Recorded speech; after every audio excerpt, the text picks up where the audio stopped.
ऐसे ही कोई overrated country बताओ जो आपको लगता हो कि ये तो ज्यादा हवा बना रखी है। कंट्री नहीं भाई, एक सिटी है। मैं हर बार बोलता हूँ और दोबारा बोल रहा हूँ, पेरिस।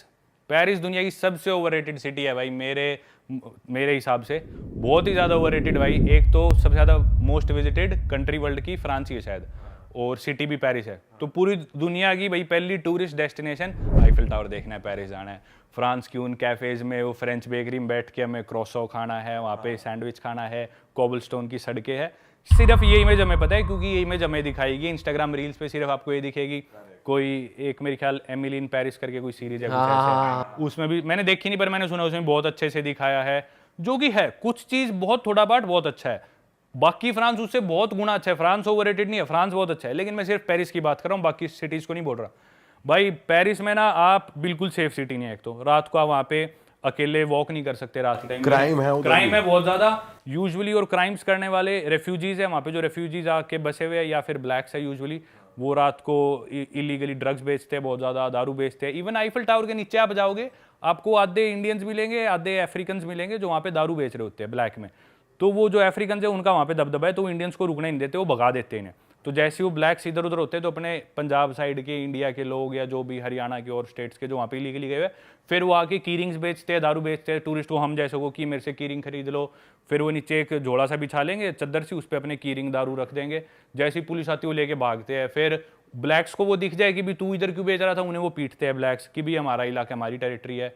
और रात को मगिंग वगैरह, चोरी रॉबरी बहुत ज़्यादा होती है, बिल्कुल भी सेफ नहीं है वॉक करना, क्राइम बहुत ज़्यादा है। और इतनी गंदगी है ना, इतनी गंदी सड़कें है भाई वहाँ पे, डस्टबिन खुले पड़े हैं सारी तरफ, वहाँ पे कचरा पड़ा है, ट्रैश पड़ा है। कोई भी फ्लाईओवर है, कोई भी पुल है, उसके नीचे आप देखोगे लोग रेफ्यूजीज है यूजुअली, जो भी कहीं से भी आए हैं, लेट से सीरिया से या कहीं से भी आए हैं, वो टेंटों में रहते हैं, वहाँ पे गंदगी बिछा रखी है। अब वो देश अपने देश में जिस भी हिसाब से रहते थे वो ठीक है, वो एक नए देश में आके रह रहे हैं, पर वो अपने रूल्स के हिसाब से रह रहे हैं। अब उन्हें भी हम पूरी तरह गलत नहीं बोल सकते, उनकी सरकार को भी, पेरिस को नहीं गलत बोल सकते, पर बहुत ज़्यादा मिसमैनेजमेंट है। कोई सबसे गंदी सिटी है जिधर ड्राइविंग करना सबसे मुश्किल है वेस्ट में, डेवलप्ड कंट्रीज़ में, तो वो पेरिस है। इंडिया की तरह ड्राइव करना है वहाँ पे, दिल्ली की तरह ही कोई भी किसी ने गाड़ी उड़ा दी। अब इंडियंस तो भाई हमारी मजबूरी है, इतनी बड़ी पॉपुलेशन है तो हम ऐसे गाड़ी चलाते हैं। उधर भाई लोगों को सिविक सेंस नहीं है, सिविलाइज नहीं है, वो लोग कुछ भी गाड़ी चला दी। मेन चीज़ भाई, अब जैसे आप लैटिन अमेरिका में हो या आप स्पेनिश बोलने की ट्राई करो, आप गलत स्पेनिश बोलोगे तो वो आदमी खुश होएगा भाई मेरी भाषा बोलने की कोशिश कर रहा है, वो आपको करेक्ट करेगा और आपकी बात खुद कंप्लीट कर देगा और आपकी मदद करेगा। वैसे ही आप इंग्लिश बोल रहे हो, अगला आदमी सोचेगा कोशिश कर रहा है, इंग्लैंड में आदमी आपकी मदद करेगा। इंडिया में कोई हिंदी बोल रहा है, मदद करेंगे। फ्रांस में अगर आप फ्रेंच बोल रहे हो, आपकी फ्रेंच, पहली बात तो इंग्लिश बोलोगे तो चिढ़ जाएंगे, बोलेंगे फ्रेंच बोलो, हम इंग्लिश नहीं बोलेंगे। अब फ्रेंच बोलोगे, आपकी फ्रेंच थोड़ी भी गलत है, एक्सेंट ठीक नहीं है, बोलेंगे ठीक से पहले फ्रेंच सीख फिर बात करना। भाई बहुत रूड है फ्रांस के लोग, स्पेशली पेरिस में। यूजुअली बड़ी सिटीज़ में थोड़े ज़्यादा रूड होते हैं, बहुत गंदगी है। और मैं यूँ नहीं कह रहा दुनिया की सबसे गंदगी वाली सिटी है, पर जितना अच्छा उसे पोर्ट्रे किया जा रहा है उतनी नहीं है। जो गैप है ना गंदगी में और अच्छाई में, वो बहुत ही बड़ा है, इसलिए सबसे ज़्यादा ओवररेटेड सिटी वर्ल्ड की पेरिस है। और मैं नहीं, जो भी ऐसे लोग हैं जिन्होंने पूरी दुनिया घूमी है, बहुत सारे लोग इस बात से एग्री करते हैं और मानते हैं पेरिस दुनिया की सबसे ओवररेटेड सिटी है। मुझे लग रहा है उन्होंने सिर्फ वो आईफिल टावर वाला जो एरिया वो क्लीन करके रखा हुआ है बस। वो भी नहीं है। आईफिल टावर के आप थोड़ी सी दूर जाओ आसपास, ठीक है, आप फोटोज खींचोगे, उधर आपको कुछ नहीं दिखेगा। थोड़ा सा चल के आप दूर जाओगे, वही गंदगी शुरू, इलीगल इमिग्रेंट्स है, आपके साथ कोई गाली दे के बात कर सकता है।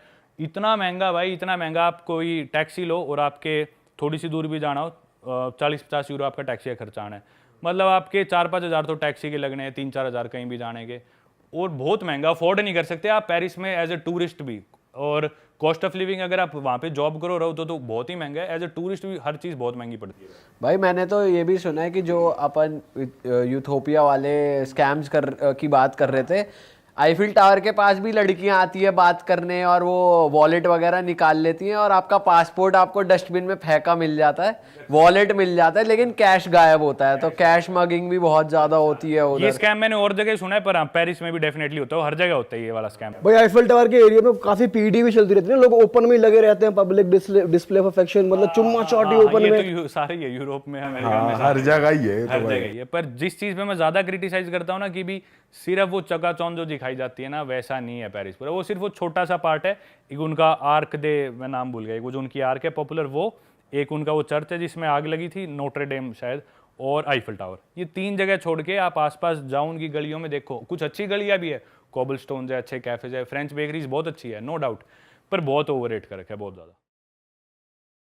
पेरिस में तो भाई मेरे साथ बहुत खराब सीन हुआ था। क्या हो गया? अब मेरी फ्लाइट थी बार्सिलोना से पेरिस, 11:30 बजे मैं लैंड किया, मैं हॉस्टल बुक कर लिया था। अब जब मैं 1 साल में 10-11 महीना मैं बाहर रह रहा हूँ, तो उसमें कभी कभी मिस्टेक हो जाती है होटल हॉस्टल बुक करने में। तो मैं गलती से हॉस्टल बुक कर लिया फीमेल डोरमेट्री में पेरिस में, पे कर दिया, सब हो गया। हाँ। अब मैं 11:30 बजे लैंड किया, हॉस्टल पहुंचते पहुंचते 12:30-1 बज गए। अब वहाँ गया मैं और मैं बोला भाई मेरी बुकिंग है, तो बोली आपकी बुकिंग तो फीमेल डोर में। अरे बोला गलती हो गई, चेंज करके मुझे मेल में कर दो। बोले कोई जगह नहीं है, आप जाओ। हाँ। बोला बैठने तो दो मुझे, बैठने तो दो, क्यों बोलते हमारा ये प्रोटोकॉल नहीं है, यहाँ अभी रूल के खिलाफ है, आप अगर नहीं रुक रहे हो तो आपको रुकने नहीं दे सकते, आपको जाना पड़ेगा। बोला भाई सर्च तो करने दो, कुछ करने दो। बोले देखो भाई मैं बता रही हूँ आपको, वो लेडीज जो रिसेप्शन पे थी बोलती अगर आपको यहाँ पर होटल चाहिए तो सस्ती, सबसे सस्ती होटल अभी जो मिलेगी ना 1 बजे रात में, वो है 260 यूरो की, वो है 24-25 हज़ार की। बोला भाई इतना तो मैं नहीं देने वाला हूँ भाई, 25 हज़ार वो भी 1 बज रहा है, सुबह 10-11 बजे चेकआउट कर देते भाई। हाँ। बोला इतना तो मेरा बजट नहीं कि मैं 25। अब मैं बैग लेके स्पेन से आया था, तो स्पेन में गर्मी थी और पेरिस में भाई टेम्परेचर 3-4 डिग्री था। अब वो मैं ठंडी में घूम रहा हूँ बैग लेके रोड पे, कोई नहीं, कुछ भी नहीं। अब 2-2:30 बजे के करीब ना मुझे एक बंगाली रेस्टोरेंट मिला, वहाँ पर वो बंगाली लड़का था, तो मैं उसको बोला भाई मैं बांग्लादेश जाके आया हूँ, देखो तुम्हारा ऐसा ऐसा ये वीडियो बनाया। तो वो मदद किया, बैठ के 1-1.5 घंटा हम सब हॉस्टल वगैरह में कॉल किए, तो मुझे हॉस्टल मिला 180 यूरो का 2 नाइट अच्छा। हॉस्टल, मतलब 14-15 हज़ार 16 हज़ार का हॉस्टल मिला 2 नाइट। तो ये रात भर घूम रहा, कोई मदद नहीं भाई करता वे तो शुक्र है आप सेफ थे, वरना वहाँ पे तो चोरी चकारी बहुत चल रही भाई। है वहां पे इतनी ज्यादा, अभी जैसे बोलते हैं अफ्रीका सेफ नहीं है और इंडिया सेफ नहीं है, भाई ये सब बहुत सेफ है अगर उससे कंपेयर करें तो। पेरिस में भी भाई बार बार मुझे बैग चेक करना पड़ता है कि भाई बैग सेफ है कि नहीं, क्योंकि कब वो स्कैम, कब बैग काट लें। कैसा करते हैं ना भाई, अगर मैं बैग टांगा हूं यहाँ पे, मुझे यहाँ पे टैप किया, मैं इधर घूमा, ये काट दिया यहाँ से ब्लेड से, अब वो काट दी तो निकल जाएगा। वो बैग यहाँ से घूमा, एक के आदमी, उन लोग का ग्रुप रहता है, 10-12 लोग रहते हैं और उसमें 3-4 बहुत खूबसूरत लड़की रहती है जिसपे आप डाउट ही नहीं करोगे, जिसपे आप मतलब सोच ही नहीं सकते कि ये भी रहेगी। तो वो क्या पास करते करते उधर पहुंच जाते हैं, इतना फास्ट कनेक्शन बैठता है ना कि आप वहां रोते रह जाओगे, पासपोर्ट गया, पैसा गया, कार्ड गया, हो गया। तो ऐसा भी नहीं है भाई कि आपका पासपोर्ट आपको कहीं फेंका हुआ मिल जाए, ये लक होता है या ऐसा होता है कि ये भाई अगर वो अच्छे हुए, लक हुआ तो फेंके मिलता है, ये होता है, ये पासपोर्ट फेंक दिए निकल गया, लेकिन ज्यादातर भाई लेके चले जाते हैं। और पिक पॉकेटिंग बहुत ज्यादा होती है भाई पेरिस वगैरह में। तो वो एक्टर है अनु कपूर, उनका भी हुआ था, वो इस पे स्विट्जरलैंड से जा रहे थे पेरिस, उनका भी गायब हो गया पूरा पैसा। भाई ये तो फिर कहने की बात रह गई, सुंदर देश है, जाओ घूमने जाओ, इतने लोग वहां पे आते हैं, बढ़िया देश है ये, तो यहाँ पे इतनी चोरी चाकी हो रही है सब।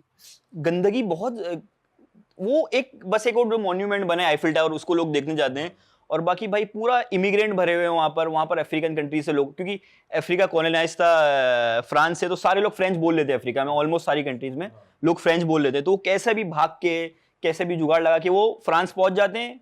तो वो पूरा पहले गंदगी भाई इतनी ज्यादा है पेरिस में, जहां जाओ कचरा फैला हुआ है, और वो चटाई बिछा के वहां कुछ ना कुछ सामान बेच रहे, जो इमिग्रेंट लोग हैं वो सामान बेचे, पुलिस आ रही है, भाग रहे उठा के, यही चल रहा है भाई। मतलब वो पेरिस होगा कोई टाइम पे, लेकिन जब मैं गया तो भाई वैसे ही दिखा मुझे।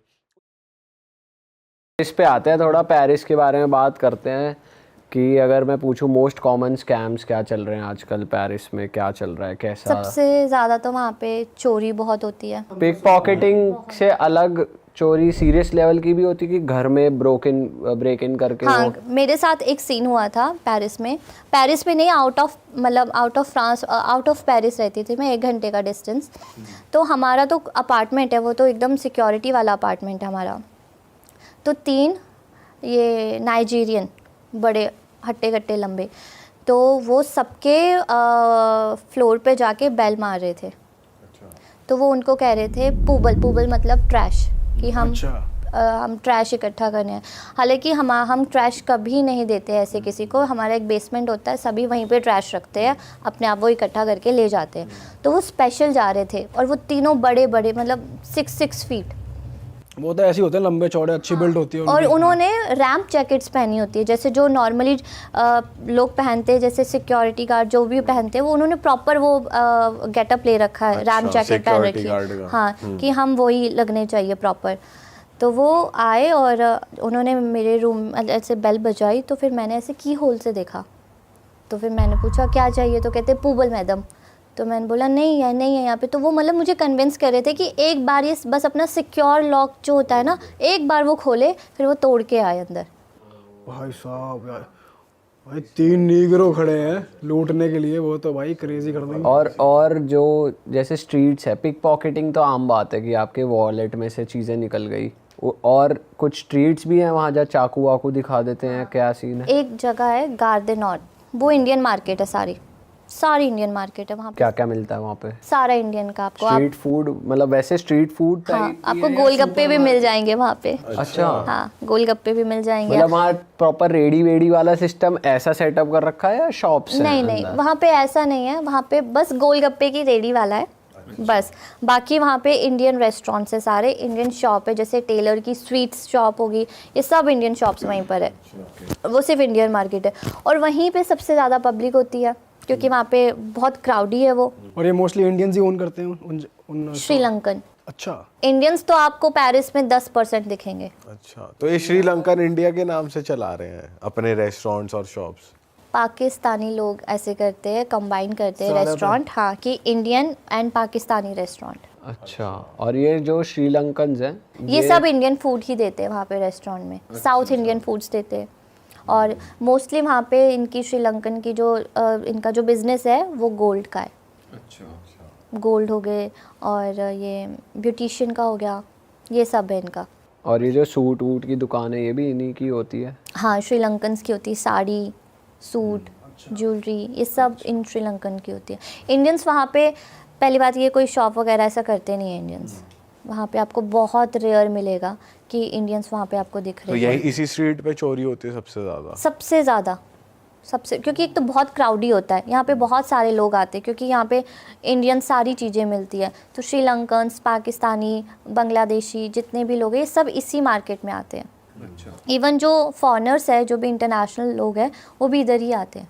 और अगर जैसे आपने बताया गोलगप्पे भी मिलते हैं वहाँ पे, तो गोलगप्पे की बात की जाए तो पेरिस में जो रेडी लग रही है गोलगप्पे की, वो क्या रेट में होती है? वो है 2 यूरो के 4 गोलगप्पे।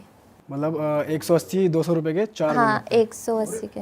बहुत महंगे हैं यार। और साड़ियाँ कितने की मिल रही है उधर? साड़ियाँ तो वहाँ पे 300 यूरो की है। ओ भाई, बहुत एक्सपेंसिव है। 30 हज़ार रुपए, मतलब 27 हज़ार, बहुत महंगी है। इंडियन चीज़ों के लिए बहुत एक्सपेंसिव है। इंडियन ग्रॉसरी के लिए, हम खुद ऑनलाइन ग्रॉसरी करते हैं, तो एक कुरकुरे का पैकेट इंडिया में 10 रुपये का है, वहाँ पे 1 यूरो का है। 80-90 रुपए का। तो वहाँ पे इंडियन सुपर स्टोर्स भी बने हुए हैं जैसे? हाँ, बने हैं, बट वो ही बहुत एक्सपेंसिव है वहाँ पे। हम अगर इंडिया से खुद से कुछ ले जाए तो ठीक है, अदरवाइज़ वहाँ पे बहुत ज़्यादा एक्सपेंसिव है। मैगी वहाँ पे 40 सेंट्स की है।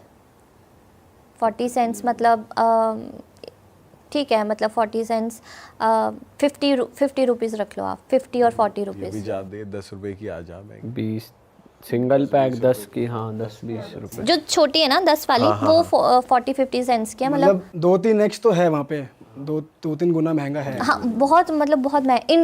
इंडियन जो भी आप ग्रॉसरी लेने जाओगे ना, वो आपको हर जगह महंगा मिलेगा। और एक डिलीवरी वाला स्कैम बता रहे थे आप, वो क्या स्कैम हाँ, है? एक स्कैम आता है, आपके फ़ोन पे एक मैसेज आएगा कि आपका ये पार्सल, क्योंकि वहाँ पे मोस्टली लोगों का पार्सल आते ही आते हैं, तो लोगों को याद नहीं होते कि किसका क्या पार्सल आया है। तो वो क्या करते हैं कि आपका एक पार्सल आ रहा है और वो डिलीवर नहीं हुआ है कुछ इशू की वजह से, तो आप इस लिंक को ओपन करके रीस्केड्यूल करवा सकते हो अपना जो भी डिलीवरी डेट्स है। तो अगर वो आपने ओपन कर दिया लिंक, तो वो आपका सारा फ़ोन हैक कर लेगा। उसमें आपके अकाउंट डिटेल्स, आपके सारे पैसे, सब कुछ हैक कर लेंगे। मेरे साथ हुआ था ऐसा, बट मेरे चीफ ने मुझे मना कर दिया था कि ये ओपन मत करना, यहाँ पे ऐसे स्कैम होता है, ओपन स्कैम होता है। और कभी स्ट्रीट पे भी हुआ है आपके साथ कभी कुछ कि आप स्ट्रीट पे चल रहे हो, कोई चोरी चकारी करने जा रहा हो? मेरा फर्स्ट डे था पेरिस का। मैं पहला दिन था कि मतलब जैसे सैटरडे आई, संडे और मंडे को मैं कॉलेज जाना था मुझे अपना। तो मैं कॉलेज से वापस आ रही थी, तो मुझे रेंट भी देना था। मैंने कैश निकाला था, 800 यूरो था मेरे पास, और मेरे पास टैप कार्ड था। उसमें आपके कार्ड में अगर आप टैप लिमिट होती है 5000। मुझे पता नहीं था, वो मैंने न्यू आई थी। तो मेरे पास एक लैपटॉप बैग था और उसमें मैकबुक थी और मेरा आईफोन था और कैश था और घर की कीज़ थी और उसमें जो भी मेरा मेन सारा कुछ उसमें सामान था, मेरा एटीएम वाला। तो मैं ऐसे ना बस स्टॉप पे खड़ी हूँ कि मुझे बस लेनी है। तो मेरे पास से अफ़गानी आता है लड़का और वो मुझे एक पेपर चिट लेके आता है कि मैम ये मुझे एड्रेस बताना। तो अभी जस्ट मैंने टर्न किया था, पीछे से अफगानी मेरा बैग लेके चला गया, और फिर ये वाला बंदा भी भाग गया। ये भी भाग गया। टीम में काम कर और मतलब वो इतना क्राउड होता है ना, एक इधर भागता है एक इधर भागता है, आपको दिखेगा नहीं कि जो बैग लेके भागा है वो कहाँ भागा है। भाई यार ये तो बहुत ही गलत हुआ। पहले ही दिन पेरिस में आप पुलिस के पास पुलिस के पास गई थी मैं, वहाँ पे कंप्लेंट लिखाई थी मैंने, तो मुझे बोलते कि मैम वो नहीं मिलेगा अब आपको बैग। पुलिस ये बोल रही है। हाँ, और वो बोल रही है देख लेना 2-3 दिन बाद अगर रास्ते में गिरा पड़ा हो तो देख लेना। बट जब आप वहाँ पे लोकल पुलिस से या इन लोगों से कम्युनिकेट करते हो तो वो ऐसे इंग्लिश में बात कर लेते हैं? क्योंकि बहुत थोड़ी थोड़ी मतलब वहाँ के लोग ज़्यादातर, वहाँ की पुलिस भी यूज्ड टू है कि यहाँ के लोग तो चोरी चाके करेंगे हाँ। तो इनको इनसे ऐसे डील करना है, इनको बोलो भाई वो तो गया तो गया। वो तो हो गया। वहाँ क्या करते हैं, जैसे वहाँ पे इशू है गाड़ी पार्क करने का, तो लोग साइड में पार्क करते हैं, स्ट्रीट छोटी है तो स्ट्रीट्स में ही पार्क करते हैं गाड़ी। तो अगर आपका गाड़ी में लैपटॉप है और किसी ने देख लिया तो वो शीशा तोड़ देंगे गाड़ी का, लैपटॉप निकाल के ले जाएंगे। और इस केस में पुलिस कुछ नहीं करती? कुछ नहीं कि करती, नहीं ढूंढ उनको रहे। पता है चोरी यहाँ पे बहुत कॉमन है, वो कुछ नहीं करते। तो मेजर किस चीज को लेते हैं, मतलब कि भाई ये तो चोरी चकारी को तो नॉर्मल ले रहे हैं कि हो गई। मेजर वो लेते हैं जो वहाँ पे रैंडम चेक्स होते हैं, वो होते हैं इसके जो ड्रग्स के होते हैं। ड्रग कल्चर देखा है आपने वहाँ पे, मतलब अपनी आंखों क्या है कि कर रहे हैं बहुत लोग? ज़्यादा ड्रगिस्ट लोग हैं वहाँ पे, होमलेस लोग हैं बहुत ज़्यादा। मतलब अगर हम जैसे हम मेट्रो में जब भी ट्रैवल करते थे तो वहाँ पे हमेशा हर मेट्रो स्टेशन में बहुत सारी पुलिस होती थी। उनको बेसिकली वहाँ सबसे ज़्यादा अफ़गानी है जो ये करते हैं, तो पुलिस वाले उनको तो देख के समझ जाते, तो वो उनको साइड में बुला लेते हैं चेक करने के लिए। जिसके पास भी कुछ निकल गया सामान तो फिर वो उसको ले जाते हैं। इसकी सबसे ज़्यादा वो चेकिंग करते हैं रैंडम। पर फिर भी कर रहे हैं लोग उधर? हाँ, वहाँ करते हैं, चेकिंग वेकिंग होने के चेकिंग बावजूद होने के भी? बावजूद भी सब करते हैं वहाँ पे। बाप रे। वहाँ पे जो भी स्ट्रीट जो भी ये बेगर्स है, होमलेस है, ये सबसे ज़्यादा खतरनाक है। कैसे, किस सेंस में? क्योंकि ये आधी रात को अगर कोई जा रहा होगा ये उसको मार देंगे जान से? हाँ, मतलब कोई बियर की बोतल उठा के मार देंगे। कुछ हुआ है कभी आपके साथ, ऐसा कुछ हुआ है? नहीं, मेरे साथ नहीं हुआ, बट जैसे हमारे ना ग्रुप्स होते हैं फेसबुक पे जो भी इंडियन इन पेरिस होते हैं, तो वहाँ पे वो अपने इंसिडेंट शेयर करते हैं कि इस गली में मत जाना। बता सकते हो आप कुछ नाम ऐसी स्ट्रीट्स के जो जहाँ पे नहीं जाना चाहिए पेरिस में? हाँ, मतलब एक मेरे साथ हुआ था जब मैं स्टार्टिंग में अपने स्ट्रगलिंग डेज पे थी। तो एक है द्रांसी नाम की जगह है, द्रांसी। तो वहाँ पे पुलिस नहीं आती है रात को, 10-11 बजे के बाद आपको वहाँ पे कोई नहीं दिखेगा। तो हमें थोड़ा वॉक करके जाना होता था, 11 बजे के बाद वहाँ पे वैसे भी बसेस वगैरह नहीं आती थी, तो हमें वॉक करके जाना होता था। तो मैं थी और मेरे साथ मेरे स्टाफ, मतलब जहाँ काम करती थी वहाँ का स्टाफ था, 2 लोग मेरे पीछे चले थे। तो हम बस स्टॉप के पास पहुँचे, वहाँ पे ना 3 अफ़गानी थे अलग अलग नेशनैलिटी के। वो मतलब एकदम प्रॉपर उन्होंने नशा कर रखा है, पता चल रहा था, उनसे हिला मतलब चला भी नहीं जा रहा था। तो मैं ऐसे उसके पास से ऐसे मैं क्रॉस हुई, मेरे पीछे जो अंकल चल रहे थे उसने ना बियर की बोतल ऐसे रख दी उनके सर, मतलब मारने लगा था बस। और उन्होंने हाथ पकड़ लिया उसका कि तू क्या कर रहा है। तो वो कह रहा था कि तू मुझे सब कुछ दे, पैसे दे, कि तेरे पास जो भी है मुझे दे, कि मुझे कुछ ना कुछ चाहिए है तुम लोगों से, मुझे दो। तो वो फिर दिया? नहीं, वो उनके जो साथ में थे ना वो उसने रोक लिया कि भाई नहीं यहाँ पे, और वहाँ पुलिस नहीं आती वहाँ पे। अगर इस दौरान पुलिस को फ़ोन करेंगे तो फिर आएगी ही नहीं? आएगी पर लेट आएंगी वो। जब तक सारा काम झाम हो जाएगा तब हाँ, आएंगे। तब आएगी वो। बहुत मतलब इतने एक्टिव नहीं है वहाँ के पुलिस वाले। और कोई ऐसी स्ट्रीट पेरिस में जो डेंजरस हो रात को जाना? जैसे जो मुझे पता है, जो जब मैंने शिफ्ट किया था इधर से एक घर से दूसरे घर, तो मुझसे पूछते थे कि वहाँ पे आप कहाँ रहते थे पहले, तो मैं उन्हें बताती थी, तो वो मुझे बताते थे कि ये तो बहुत डेंजरस स्ट्रीट है, यहाँ तुम कैसे रात, क्योंकि मेरा ऐसा होता था, मुझे सुबह 4-4, 5-5 बजे घर आती थी मैं वापस, और वो भी मैं वॉक करके आती थी, बसेस तो आती नहीं थी, 15-15 मिनट की वॉक होती थी, तो वो सारी स्ट्रीट खाली होती थी। तो जब मैं शिफ्ट कर चुकी होती थी तब पता चलता था। तो एक तो द्रांसी बता दिया, और एक हो गया लेबनान मिल, और एक हो गया बोबिनी, एक हो गया बूंदी, और एक बूंदी, हाँ बूंदी, और एक हो गया ये सेंदेनी, एक हो गया लाबुर्जे, और एक हो गया ऑनली सुबह।